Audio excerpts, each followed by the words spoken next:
Maksudnya apa? Oh iya. La ya'riful wali illal wali. Tidak ada yang mengetahui wali kecuali wali. Itu kaidah pertama. Enggak, kecuali yang sudah ketahuan ya, seperti Wali Songo. Oh, saya tahu Wali Songo itu wali, berarti saya wali. Oh, enggak, itu udah masyhur. Jadi, kebanyakan waliullah itu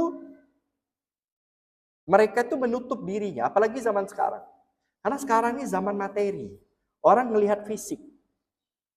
Orang melihat casing. Sehingga mereka enggak percaya yang wali-wali ini kebanyakan bersifat gaib kan.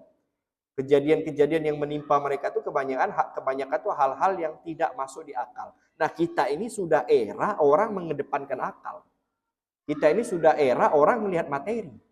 Dulu, contoh aja, contoh. Dulu ustadz miskin dihormatin. Makin miskin, makin dihormatin kan. Masya Allah, ustadznya warok, nggak cinta dunia. Dulu. Sekarang, beda zaman. Ustadz miskin, orang nggak mau mondokkan. Kau nak mundukkan anak kau, nanti kau macam Habib Ali. Tengoklah tak compang-camping. Kemana-mana pakai bit karbu. Yang lain bangun rumah dan lain sebagainya. Makanya zamannya sudah beda, Pak. Zamannya sudah beda. Makanya termasuk kenapa sih Ustaz sekarang tuh rapi-rapi dan sebagainya. Karena tuntutannya, coba kalau saya compang-camping di sini, nggak ada yang hadir kan. Sudah zamannya kita melihat materi. Nah, wali itu nggak seperti itu. Wali itu ada salah satu amalannya itu mereka humul. Humul itu apa? Menjauhi kemegahan dunia. Mereka nggak mau pakai pakaian yang mewah, rumah yang mewah. Nggak mau.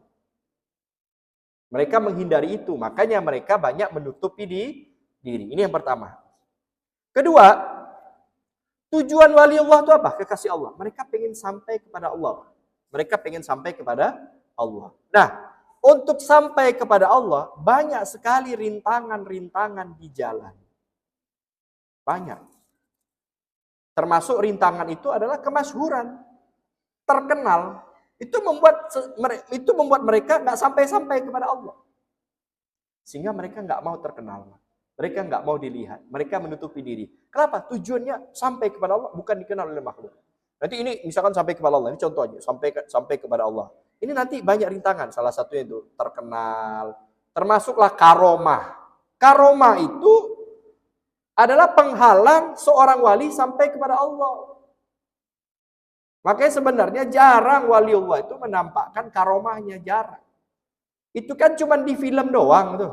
Bisa terbang, ya. Bisa buka bantal keluar duit. Itu cuma di film. Nyatanya nggak ada. Aslinya nggak ada itu.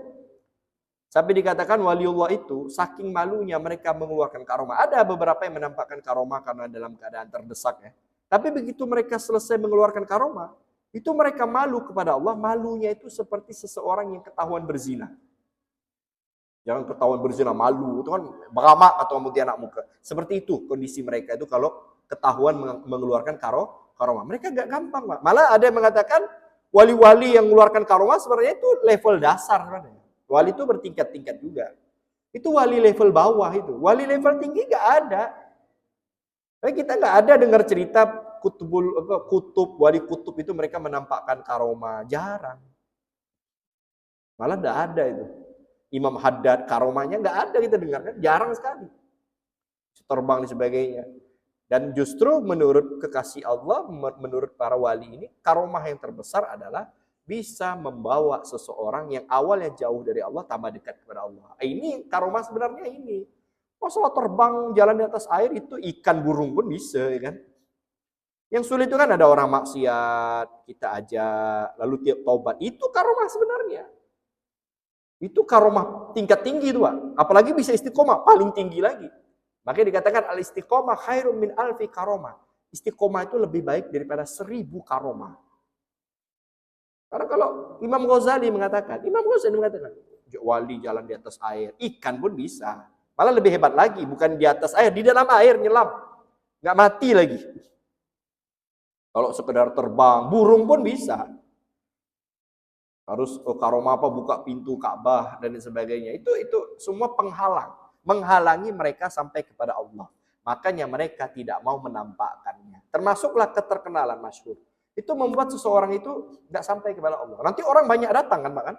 Banyak datang minta air, minta doa. Sehingga waktu mereka sama Allah terputus, terpotong. Mereka nggak mau. Itu alasannya kenapa kebanyakan kekasih Allah, apalagi di akhir zaman, mereka menutupi diri. Dan kita nggak tahu. Siapa tahu kiri kanan kita waliullah, kekasih Allah. Hikmahnya apa? Jangan mudah suudzon atau berburuk sangka. Kita nggak tahu, siapa tahu kanan saya waliullah. Gaya dia, masa samping kanan saya, masa Pak Iskandar waliullah misalkan. Masa Pak apa? Waliullah, Pak Yasmin. Begini, kumpul di bengkel Pak Yusuf terus, kok waliullah? Misalkan, tak percaya saya. Kita ngumpul terus kan? Belum tentu Pak. Siapa tahu malam hari beliau tahajud. Nangis 2-3 jam, kita nggak tahu. Paginya aja dia kayak kita ngopi, pakai tas lempang. Ya, yang jajak kan jajan. Malamnya dia mengadu kepada Allah. Nangis, kita nggak tahu. Ternyata dia waliullah. Bahkan banyak waliullah, dia nggak tahu dirinya waliullah. Ada cerita terakhir ini. Namanya Syekh Abdurrahman. Syekh Abdurrahman ini tiap hari diomelin bininya terus. Diomelin terus, sumpah. Bininya gitu lah. Biasalah kan. Ya. Ngomel-ngomel gitu. Akhirnya lama-lama sumpek juga si Abdurrahman. Ya, sumpek kan. Udah lah, healing. Kalau kita healing ya kan. Jalan. Cuman dulu nggak ada motor. Dia jalan, hujan Pak. Hujan ketemu goa. Berteduh dia di situ. Ternyata di dalam goa ada 3 orang sedang bertapa. Sedang ibadah gitu. Dia duduk bersama 3 orang tersebut. Duduk, zikir, ikut zikir. Karena hujan kan, daripada gabut duduk doang, ya udah ikutan aja dah. Zikir, ngaji dan sebagainya. Subhanallah, salah satu dari mereka itu kelaparan. Tahu nggak apa yang mereka lakukan? Lapar tinggal minta. Ya Allah, kami lapar, minta makanan. Dikasih. Langsung tiba-tiba ada makanan itu. La haula wala quwwata illa billah. Lalu kedinginan, minta selimut. Datang selimut. Heran. Loh, ini doanya mustajab ini. Doanya mustajab. Doa makan langsung dikasih. Doa minta pakaian langsung dikasih. Malah beliau bilang, anak pengen pulang. Ente mau apa? Anak pengen pulang, cuma hujan lebat. Langsung doa, ya Allah, ini saudara kami pengen pulang. Minta hujannya berhenti. Langsung berhenti. Heran si Abdurrahman. Ntar dulu, sebelum anak pulang, anak pengen nanya. Ini keren nih. Doa langsung dikabul. Caranya gimana? Kok ente doa langsung makbul? Kita pengen kan? Doa langsung diijabah, dikasih. Kata 3 orang ini, oh gampang. Kami ini doa tawasul. Tawasul sama seseorang. Gara-gara kami tawasul dengan orang tersebut, doa kami diijabah oleh Allah. Ditanya, ente bawa nama siapa? Kami sebelum berdoa tawasul dengan nama ulama besar, namanya Syekh Abdurrahman. Dia seorang. Dan 3 orang ini tak tahu dia yang ditawasil itu di depannya. Ditanya, loh, kenapa ente bawa nama itu? Karena kami dengar orang ini selalu dimarahin istrinya, tapi dia sabar sehingga derajatnya diangkat menjadi kekasih Allah. Dia tak tahu dia jadi wali Allah. Akhirnya dia senyum, mulai sekarang bini aku ngomel, aku tak akan marah-marah lagi. Pak, balik dia minta diomelin bini Pak. Biar jadi wali Allah. Ini cerita ini. Ya, memang salah satu untuk mengangkat derajat itu sabar. Ya. Ini cerita aja Bu, bukan saya nyuruh ibu-ibu ngomelin bininya, bukan. Nanti balik laki yang telat dikit dimarahkan. Hidup luar kau. Kenapa kau marah-marah lah ibu? Balik dari masjid suka ngamuk-ngamuk.